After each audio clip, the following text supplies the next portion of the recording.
The sovereignty plan is just about understanding your own environment, understanding where your data goes, and about going and doing a cost-benefit analysis of sourcing sovereign capability to be able to underpin whatever products you have that you're selling. You're listening to KBcast, the cybersecurity podcast for all executives. Cutting through the jargon and hype to understand the landscape where risk and technology meet. Now, here's your host, Carissa Breen. Joining me today is Remy Coll and Simon Smalley, co-founders from Redacted Information Security. And today we're discussing Australian sovereignty, but also IRAP as well. So thank you, Simon, and thank you, Remy, for joining. I've had wonderful things about you in the market, so I'm excited to have you both here. You've got great backgrounds, super well versed in this space. So I'm going to go to you first, Remy. Why do you believe Australian sovereignty is important at the moment? It's a hot topic. I've spoken about it at length in the space, and obviously the government's pushing for it as well. Thanks for having us, Carissa. Yeah, look, we believe that sovereignty is important, particularly from a cybersecurity perspective, because of what we see around the supply chain, not just the physical supply chain of parts or components or computers coming from overseas or with parts from overseas, but also from a data point of view, particularly with the acceleration of the cloud. We see that where your data actually resides is becoming more and more important, and where it's sent and where it can be intercepted is also equally important. We've done work in the past with supply chain assessments where we've seen companies which they sell products which seem sovereign or particularly benign. And then we find out that a small component made by a third or fourth line supplier is in fact from a company which is known for not necessarily supply chain attacks, but has a particularly opaque or sordid history with chip insertions or that kind of thing. It's definitely something that needs to be looked at better and more in the Australian market, because we consume a lot of goods from overseas, particularly a lot of technology, and where those are put into sensitive applications, there is a cybersecurity risk, and identifying that risk is very important. From a perspective of what we do in IRAP assessments and particularly around the information security of government data, it becomes more important as we go up security classifications, because we need to identify that risk and understand it before we put sensitive data on those systems. Excellent point. So I'm going to go to you and then going to jump back to you, Remy, because you said something that I really want to get into. Yeah, I think there has been a real push, particularly in Australia, towards building sovereign capability and utilising sovereign capability. A trend that we've noticed, and this is not us as Redacted, but a trend that we've noticed in Australia, is that some of our supplying organisations for a lot of our technology and a lot of our security and government and industry, is that they're coming from countries where perhaps even though they are private corporations, they're still getting quite heavily influenced by foreign governments. And that is a risk for particularly sensitive information that the Australian government really wants to try and move away from. So there's been a big push towards building and developing sovereign capability in Australia. And I'm obviously quite supportive of that. Okay, so this is really interesting. So Remy, I'm going to go to you first. You made a comment that companies seem sovereign but aren't. What do you mean by that? Is this more that you've sort of dug a little bit deeper and figured out that, actually your data is being stored not in Australia, for example? Like, what does that look like from your perspective? So from our perspective, you've got the two spaces. You've got physical space, or as some people in cybersecurity call it, meat space, and then you've got virtual space or cyberspace. In the physical space, we've kind of hit that nail very much about global supply chain and manufacturing and who manufactures things. But from the virtual space, as you're asking about who actually controls the data, we find that people that use very cloud-heavy networks or cloud-heavy technologies, or even on-premises that leverage perhaps cloud security products, there's a kind of opaque layer that has to do with software-defined networking, where you might have a virtual networking layer that actually doesn't necessarily reside in the same data center that your virtual machines or that a lot of your basic infrastructure resides in, and that information may flow outwards into other areas or into other data centers and then back again, or it may flow from country to country. And companies will say, we have data sovereignty, we know where all our data resides, and their repositories may reside in those places, but the data may transit other areas, which not as much of an issue because data at rest is I think at the forefront of the virtual sovereignty issue, but data in transit certainly needs to be thought about, and particularly the conversation we're seeing at the moment around how TikTok works and the ByteDance trying to assure the US government that all of the information of US citizens is residing in the US. They've been able to prove that that's certainly true for a lot of the data at rest, but data is still transiting through data centers in China and then back again. So there's been a lot of questions about that in the media. So that's the fully understanding exactly where the data is residing and where it's transiting is what's important there. So, Remy, I just want to push on that point a little bit more before I go back to Simon on something else. Is you spoke before about companies saying, oh, we've got data sovereignty. And then you're sort of saying, well, actually, you might not have that. Does that come from they're trying to hide something, a naivety, maybe they don't know? Or do you think for sure that they know and they're just trying to sort of say this outwardly that, of course, we've got data sovereignty here in Australia? What does that sort of look like from your point of view? I want to be a very helpful cybersecurity expert rather than a finger-pointy cybersecurity expert.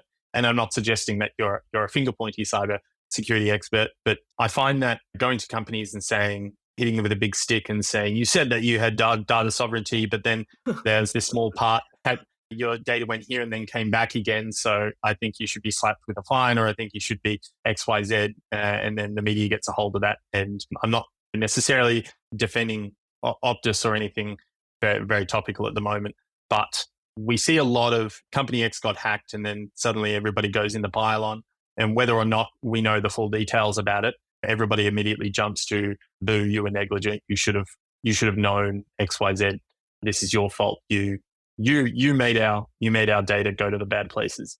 But really, there has been a crime committed in those instances. In terms of sovereignty, I think a lot of the case is that you may have some technology-based people in those companies who would know specifically, but a lot of the time, companies will say that they have sovereignty because it is the hot topic right now. We're a sovereign capability, whereas all our data resides in Australian data centers or all our data resides in US data centers. But they won't have a strategy to back that up. They haven't made a sovereignty plan. They haven't made a policy that they'd push down to their technology departments to say, hey, when you do create things, when you do make products for us to sell, make sure that the data is in a sovereign location. So you might often find a mismatch between what the company's marketing says and what their technology people know to do. So a lot of it is about careful planning. Like I said, you need to fully identify your physical and your virtual supply chains and where your data goes. And a lot of the time, people just don't write the strategy and they don't write the policy and they don't have any procedures in place to ensure that happens. They just kind of say, we're doing that. And then inevitably the creep happens and somebody tries to save money by buying compute time over in another data center, which might be cheaper than US or Australian based data centers. Yeah, that is really interesting. Okay, so Simon, you mentioned something before about foreign governments heavily influencing Australian government. Talk to me a little bit more about that. So I wouldn't go so far as to say foreign governments heavily influencing Australian governments, but the reason that the big push behind developing sovereign capability is because we want to move away from utilizing foreign commercial suppliers from those countries where those commercial suppliers can be influenced by foreign governments. So I think the sort of prime example of that was Huawei getting banned from contributing to Australia's 5G infrastructure. And Mike Burgess, who was the Director General of the Australian Signals Directorate at the time, gave that in no uncertain terms as his rationalisation behind that decision, saying that Huawei may well be a private organisation based out of China. The Chinese political system has laws whereby Chinese intelligence services can actually make directions upon Chinese companies. And that in itself is a risk that the Australian government is not willing to accept in that circumstance. And so as a result of that kind of attitude, that's where the big push for sovereignty has come from.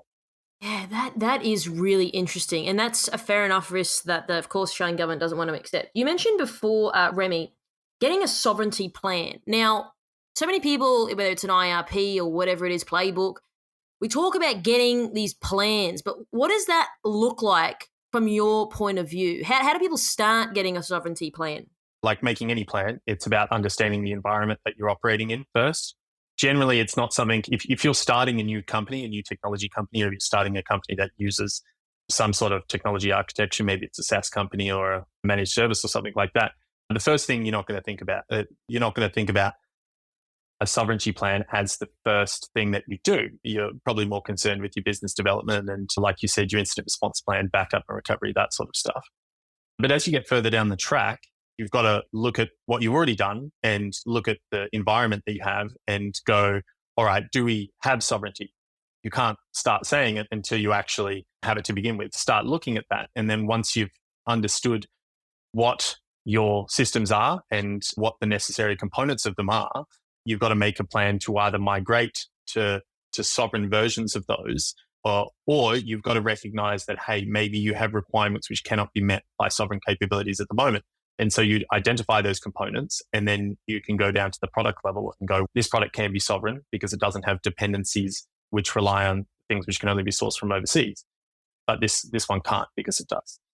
Having a plan is about understanding. There's no framework for a sovereignty plan per se. It's not like they're going to fold it into ISO 27001 or the ISM or SOC 2 or anything like that. GDPR does touch on sovereignty a bit, but that's very European focused. The sovereignty plan is just about understanding your own environment, understanding where your data goes, and about going and doing a cost-benefit analysis of sourcing sovereign capability to be able to underpin whatever products you have that you're selling. Yeah, that's excellent. And yes, I think it's just a great sort of talking point, because I think people are wanting to know answers about the sovereignty piece in the market. Okay, so Remy, I want to sort of switch gears for a second and talk about InfoSec Registered Assessors Program, also known as IRAP. So for those who are unfamiliar, can you please explain what this is? Yeah, sure thing. This is the core of our business. The InfoSec Registered Assessors Program is administered by the Australian Cybersecurity Centre, which is part of ASD. And a lot of people talk about it like it's a framework similar to ISO 27001 or SOC 2, or we hear phrases sometimes, oh, you've got to get IRAP certified or that kind of thing. And that's actually a misnomer. That's incorrect on what the program actually is. The IRAP program is simply a list of endorsed security professionals who the ACSC has checked their qualifications. They've put them through course, they've put them through an exam, and they maintain their qualifications through time. And then they put them on the list and they say, we endorse these people as being independent and having the requisite qualifications to do an assessment against the ISM for your system. So the Australian Government Information Security Manual, also created by ACSC, is the framework in which, or the blueprints, if you want, in which companies or government organizations should make their systems so that they are secure enough to lower the risk for having classified information on those systems. The IRAP assessors, they simply do the assessment, produce a report, and then that report gets delivered to whoever the information security risk owner is so that they can understand it. So the whole program is about Australian government departments and information security owners understanding the risk of systems rather than necessarily meeting a checklist or a framework or being compliant in any way. I give a very long ditty, which I will not bore you with, about the different ways in which you can have good and bad IRAP assessments which still result in the system being used, but it's just about understanding risk. Yeah, thanks for providing that clarity. And you are right. I've definitely heard a lot of things being thrown around the industry, which is why I wanted to get you to explain it, because it's obviously the core of what you do. So Simon, do you have any sort of idea on some of the assumptions that people have about like IRAP? Because I think, again, there is sort of, and that's why I wanted Remy to explain it, that I think people are confused perhaps by the term, what it does, what it means. Do you get a bit of that from your experience? Absolutely. So IRAP actually does come with a couple of interesting assumptions that some of them are based in truth, but old truths that are no longer relevant. And some of them are just completely out there. What we found is that so as Remy mentioned, IRAP is a list of endorsed security professionals by ASD or ACSC. And what we find, first of all, the one that's out there is that people look at the IRAP list and all they see is CSC or ASD endorsed security professionals, which then leads to IRAP becoming like a desired qualification for all kinds of security related roles. And we see a lot of work that comes through that people are like, oh, we want an IRAP assessor. We're like, okay, so tell me about your system. What is it that needs to be assessed? And they're like, oh no, we're doing some other project. We wanted an IRAP assessor because we heard that they're the best. So it's great from our business perspective, but it's somewhat like a misunderstanding what the IRAP list is. The second thing that we find, the one that's based in old truths, is that people are still very heavily focused on compliance for IRAP or compliance with the ISM. And they feel that in order to, say, build a system that then gets, can hold secret information or protected information, they'll say, okay, how do we comply with the ISM? Like, how do we get an IRAP assessor in here to tick all the requisite boxes, and then our system will be certified to that level? Which is just that's just not the way it works. As Remy sort of mentioned, it's not compliance focused anymore. It is risk focused. So what the IRAP process does is we basically give a security audit, which I can give details on how that process runs, but we then eventually, the sort of output of that process is that you get a risk assessment saying, we as ASD endorsed IRAP professionals have assessed this system and to a level of official or official sensitive or protected or secret. And we say for information of that classification, we consider this to be low risk, medium risk, high risk, whatever. And then that report goes back to whoever the risk owner is. And then they have said, well, and they say, well, I'm willing to accept that risk, or I'm not willing to accept that risk. We need to go back and rework our security plan. Yeah, you absolutely are right. I think people are coupling up IRAP assessments or IRAP assessors with compliance. So I think it's great that you've demystified a lot of these assumptions that people do have in the space. So how do you get to the point in your organization or company or whatever it is and say, okay, I need to go, for example, and talk to Remy and Simon because I need to do an IRAP assessment? Like, is there a specific reason? Is there a point in time? Maybe Simon, can you share a little bit more about what does that look like? Does everyone need to do this process? So maybe, again, I think it's going to come back to linking it back to some of the assumptions that people have around IRAP assessments. Yeah, absolutely. So what we're finding at the moment within the market is that most organizations that come to us looking for IRAP assessments have been directed that they need to have an IRAP assessment done. And that's normally because they're building a system that either directly for government or intends to hold government classified information. And so we still have a little bit of a lack of understanding in Australia, a little bit of lack of maturity within the industry of people suddenly getting this, oh, you need to have an IRAP assessment done. Like, oh my God, okay, we didn't really consider that in our initial planning. Does everyone need to have it done? Fundamentally, I think the answer is no, not really.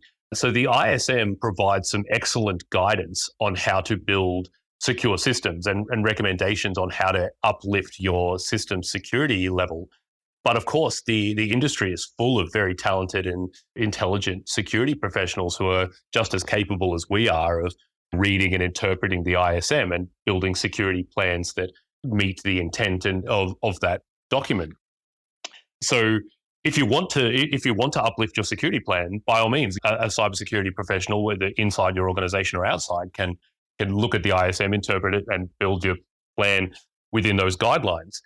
But in order for a government risk owner be satisfied that process has been done to a very high standard, that is where they lean on the IRAP program. And they say, okay, this kind of assessment within the guidelines of the ISM, you must have that done by these ASD endorsed professionals. Yeah, that makes sense. And I think that where I think the confusion's getting, I mean, just purely from my experience, is if you're not working like with directly with government, or you're not holding classified information. If you're just some independent person, like, you don't need an IRAP assessment. And I just think people just think it's some extra strong foothold compliance based on what both of you have touched on. So I think that's where some of the assumption comes from. Okay, I want to get into what's involved with an IRAP assessment. I mean, you just mentioned before there, Simon, around doing the audit. Can you sort of walk our listeners through, okay, you've been directed by the government, we've redacted, for example. What's the next step? What can people expect? Actually, just before I get into that, I do have a quick point on the last topic, is that sort of hand in hand with this idea that IRAP assessors are the best people in the industry, and that IRAP certification being like a high selling point for recruiting professionals. Having an IRAP assessment done actually for a lot of organizations becomes a matter of, advertising, or a way they can pitch their product to the public, even if it's not designed to hold government information. A lot of organizations are like, we'll get an IRAP assessment done because it actually makes us look really good. And the IRAP logo and the IRAP documentation, that's quite well controlled, and you're not allowed to use that logo unless you are an IRAP assessor or you've had an IRAP assessment done. So that's quite an interesting thing that's coming out of the market. But onto that next point, like what's involved in an IRAP assessment? It's probably quite similar to other security assessments or security audits that people have seen in the past. So we try and move away from the terminology of audit because, as we've previously spoke about, it's not a pass-fail thing anymore. It is entirely risk-based. So we try to call them assessments rather than audits. But it is, generally speaking, broken down into two phases. It used to be dictated as two phases. Now it's not necessarily required, but we do it in two phases anyway. And here at Redacted, we call those two phases the tell me phase and then the show me phase. Now, the first phase, the tell me phase, is an audit of your security documentation and your security plan as a whole. So there's a whole heap of documents that you can prepare, policies, procedures, guidelines as part of your overall security plan. And what we do in phase one is we review all of that documentation, and we review it against the controls and the guidelines within the ISM, but we also review it, at least from our perspective at Redacted, we also review it to ensure that the plan is actually feasible and the plan is workable. So Remy and I actually met in the Army. We both have ops planning backgrounds. And what we find quite often is that organizations have put together a security plan and they've basically written it to be a box ticking exercise, right? So, okay, we need to comply with this, we need to comply with that. And they go on and they produce a plan that is just overly complicated and difficult to understand. And the policy is quite difficult to read and jumps all over the place. We come with recommendations saying your plan should be reasonably simple. There are complexities, of course. So security is hard and cybersecurity is a complicated industry. But your security plan needs to be acceptable, feasible, and workable. And we will go through that phase and have a look through your documentation, say like, yeah, you've done well here. You could probably do better here within certain limitations. You have to remember that the IRAP assessment is not us designing your security policy for you. You can't just say like, okay, we've got like a threadbare plan. Please tell us what we need to do to pass IRAP. We can't do that. The IRAP process actually forbids us from doing that. We need to maintain a high level of independence. We sort of finish the tell me phase, make sure your plan is good to go. You get an interim report from that, say, you guys have done well here and you could probably uplift there and whatnot. We give you a sort of a short break to ingest that information. And then we go on to phase two, which is our like show me phase, where we have a look at all of the security that you've implemented in your plan. And then we have a look at your system and we make sure that you've actually done it. Where, like, very, very simple example, your security plan has a password policy that dictates password complexity, saying, okay, we say that passwords must be more than 10 characters and have this level of complexity. And then we go into the system and we grab a system administrator or something like that. We say, okay, show me where that password policy has been implemented at a technical level. That show me phase can be everything from dragging that system administrator in and saying, show me where you've done all this. It can take the place of interviews with people. You might want to interview like their security analysts or security personnel or their system administrators or the CISO. It could take place in the form of blue team exercises where we get all the responsible stakeholders into a room and we say, okay, this situation has just happened. Do you guys know your policy and procedures well enough that you could tell me right now what the process is from here? And we go through that process, and at the end of it, you get your report saying, yeah, you know what, you guys have got a good security policy, and you've implemented it well, and the responsible people know what they're doing, and here's your overall risk. Thanks for coming, and see you later. Wow, that was excellent. I really appreciate you making that super easy, the tell me and then show me. So just a really quick question on that one, Simon. Do you think when people get to the show me phase, you start to see discrepancies of, oh, well, you said that, but actually that's not a thing where you can show me? Do you see people perhaps not failing there, but perhaps falling down at that sort of at junction? Sometimes, especially when the security policy is new and they've just developed a new plan, and they're like, okay, yeah, here's how we're going to do things. Can we get some IRAP assessors in to make sure that we've done everything right? And then we might have a chat with some of their technical staff, and they're like, sometimes they're not 100% across the new policy, or they haven't implemented it yet, or even sometimes they have a plan within their change management plan to implement that soon. These are all nuances that we're quite able to deal with, and is one of the main advantages of the change to the IRAP assessment process away from being compliance focused, because obviously, if they have a change plan and they haven't complied with it yet, that under a pass-fail, that would be a fail. But under the current scheme, we could say, oh, okay, look, there's a risk because you haven't implemented it, but you have plans to. As long as that gets done within your appropriate timeframes, then we're happy to proceed. A lot of organizations, we also see there's not necessarily mistakes, but misunderstandings in preparing for an IRAP assessment.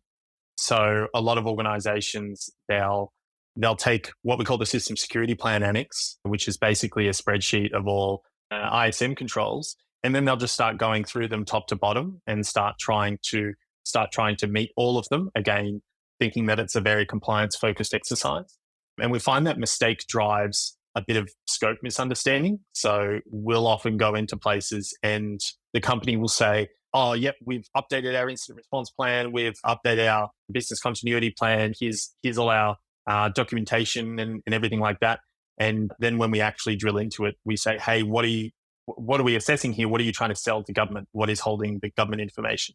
And they're like, oh, we make an asset tracking appliance, like a virtual appliance. And we're like, okay, are you providing incident response services to the department that buys that? Are you providing a managed service along with that? And they're like, no, they're just going to get the virtual appliance.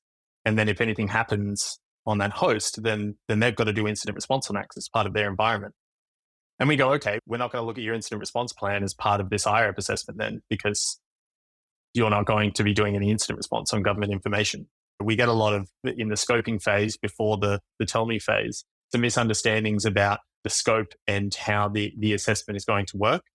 You pretty much just have to identify when you're thinking about doing an IRAP assessment, what exactly is the government information going on? And if you're a private company, what am I selling to government? If your organization isn't housing the government information internally, or if you don't have some sort of managed service or you aren't providing a lot of people and process services to them, then a lot of the time, a lot of the security documentation is not necessary. It's much more about technical and deployment documentation because you're selling a technology product to them. That's something to definitely keep in mind. Yeah, okay, that's really interesting. You mentioned before that there's some misunderstanding. Where do you think that misunderstanding comes from? Is it probably just they just don't know? And then all of a sudden when you're doing the scoping phase, that's when you start to discover like, hey, you don't need to do that, for example. So is that lack of awareness about, again, going to what IRAP assessments are? Do you think there's that in it, or what do you think? Yeah, I think people misunderstand about the IRAP assessment being about their organization versus being about the government information. And an IRAP assessment is overwhelmingly about the government information. The information security risk owner is going to accept the risk to the information of which they are the owner of. If your organization doesn't touch that, then a lot of the organizational based controls are not going to be, they don't have to be scoped into the assessment. You still absolutely internally in your company should have an incident response plan and a business continuity plan all of that other security documentation.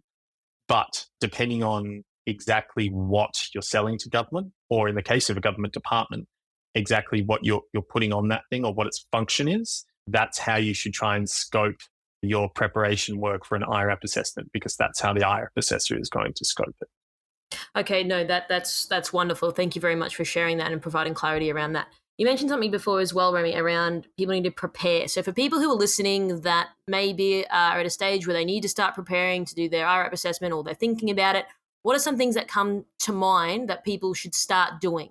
Simon indicated before, try not to completely rush to fulfill security controls. Think about what's truly necessary and what provides you genuine security. And then whoever's writing your security policies and your security plans, have them talk quite often and extensively with the technology people, because we find that you'll get some people who are good at writing security policy, but they don't actually do the implementation. A good example is there was a system where they said that they were blocking all USB ports. Their security policy was like all USB ports completely blocked, so we don't have to worry about the external media risk. And they made a whole bunch of controls in the ISM around external media and USB ports.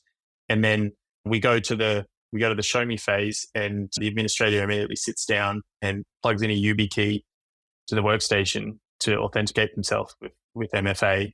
And we go, you haven't blocked USB ports completely because somebody just plugged a YubiKey in. So there's kind of whoever's written that security policy has decided independently that they're going to block all USB ports because they don't have media, but they've not truly understood the function of USB port over what the function of external media is.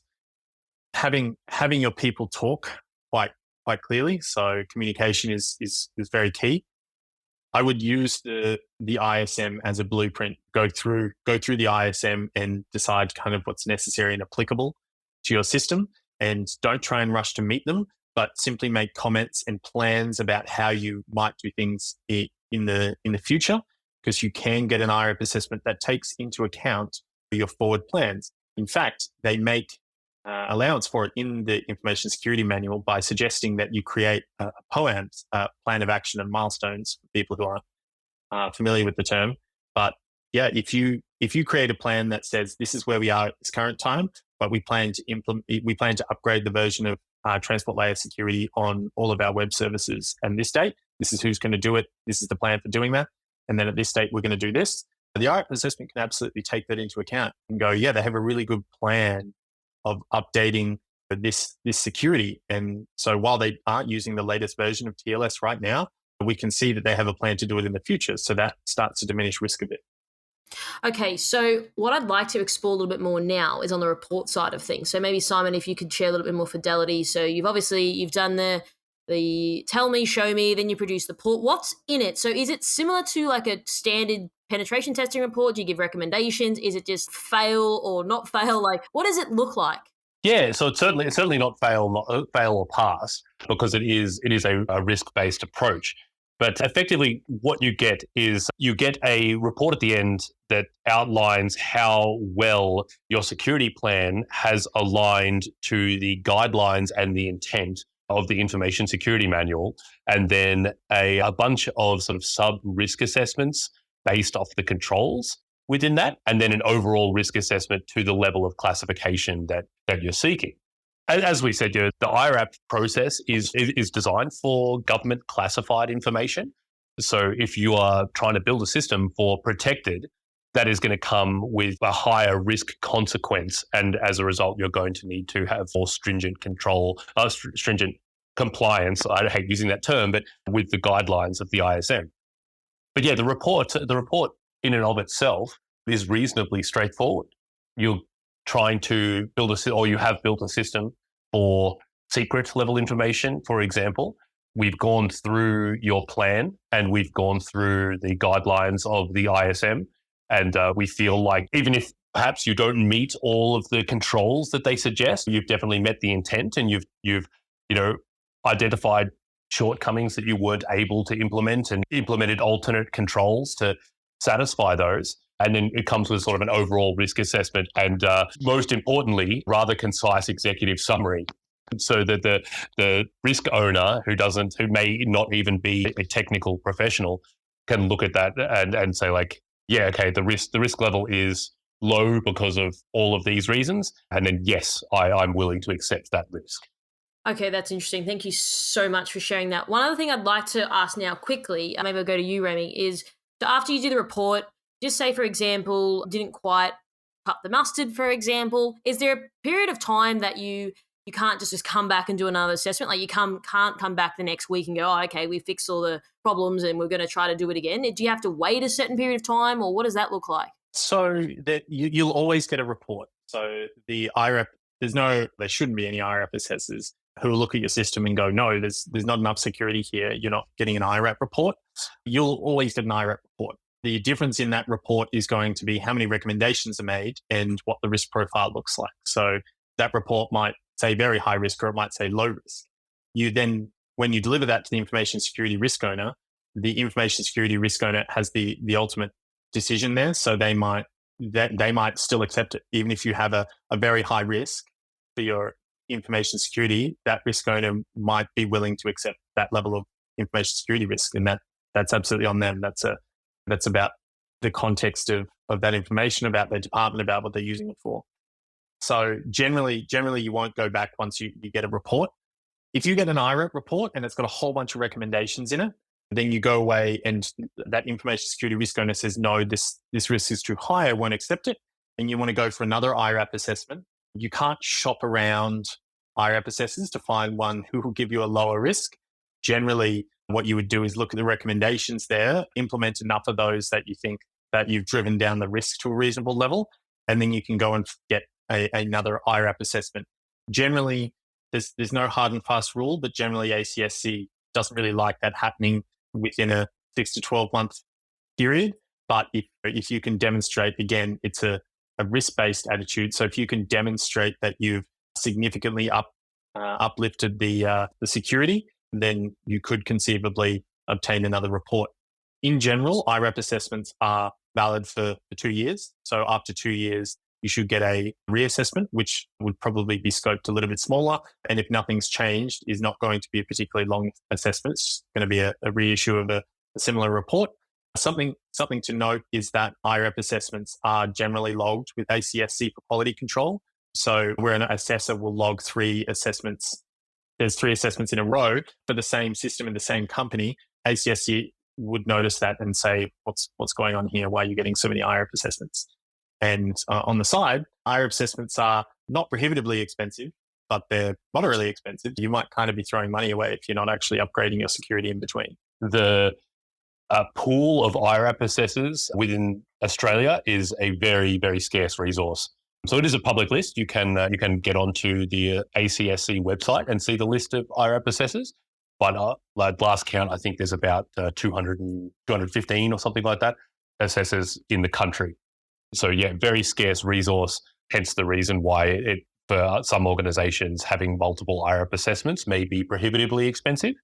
So yeah, certainly don't build your security policy by having concurrent IRAP assessments and just implementing the recommendations. That's not a good or an economically feasible way of preparing a security plan. Yes, well, I do know that IRAP assessors are quite rare. So you guys are rare. So I appreciate that. Now, I'd like to just sort of conclude our interview today because we have spoken about Australian sovereignty piece and then the IRAP assessment side of things and how that all works. So do you think that now, because the government is focusing on sovereignty, we should start to see more organisations who are working with government, as you alluded to, Simon, become IRAP certified now? If they're associated with government, certainly there'll be more and more IRAP assessors coming out. What I would like to see is certainly along the lines of sovereignty, I would like to see a stronger push towards adherence to the guidelines of the ISM. But I think a lot of that needs to come out of a change in culture around the implementation of security. The ISM is actually quite permissive when you look into it. It's very, very well written. And the controls that it recommends generally quite easy to implement and come with a high degree of security. So some of the ones they push quite strongly, and of course you can see this within the ASD Essential 8, is there Essential 8 controls that they'd like to see implemented. Are things like multi-factor authentication, where the implementation of that, of course, depending on the size of your enterprise, is not overly burdensome, yet provides such a high level of security and response. But I think within Australia, I would like to see more of a culture change towards security, away from the idea that security is just there to get in the way and to make our lives difficult. And one of the taglines that we like to sell to people, and I can't claim credit for this one, but the tagline we like to sell is, tell me, why do cars have brakes? And the answer is, cars have brakes so we can drive fast. Right? And that's the angle that we like to sell with security. Yeah, I love that. I think that's. I for a second now, I thought you're going to ask me, and I'm like, I don't know the answer to this one. So I appreciate you jumping in there at the end. So, in terms of final thoughts or closing comments, is there anything that each of you would like to share and leave our audience with today? Yeah, so I'll go first because I'm assuming Simon will also want to say something. For me, if you're a private organization, I understand that there's obviously a business reason why you do security, but there's also business reasons why you might choose not to do some security. I would try and, as I said before, understand the environment in which you're operating in, understand the threat environment, the risk environment you're operating in. But more than that, seek to create good plans. And like Simon was saying, good, feasible, workable plans. Ultimately, cybersecurity is a human problem about people. Just don't hack other computers. People hack computers and people feel the effects of that. So it is ultimately a human problem. And where you create nebulous, wide sweeping and complicated security policies, procedures, plans, and controls, you'll often find that you'll have high resistance from your users and it'll be difficult for the administrators to use.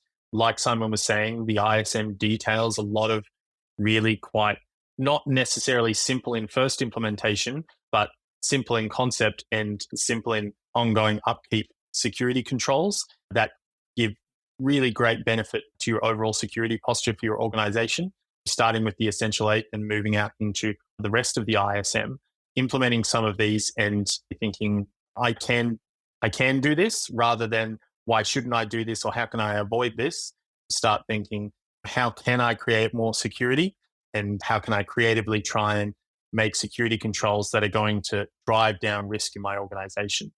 For government departments, there's obviously a lot of bureaucracy tied up in it, but understanding your environment and having a really good framework and really good support from higher, from the SES bands around creating security and not thinking of it as a showstopper, but thinking of it as a safety blanket or brakes on a car so that you have the confidence to use your systems for the purpose in which they're supposed to be used and that they are secure.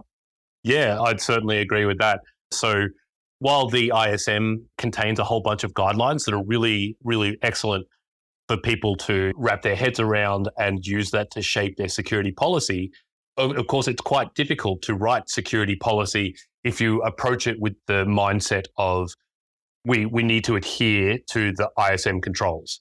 Because if you list the controls, 800 whatever number of controls, and you're like, oh, okay, well, I need to address them in order from top to bottom, your security plan is going to be a mess.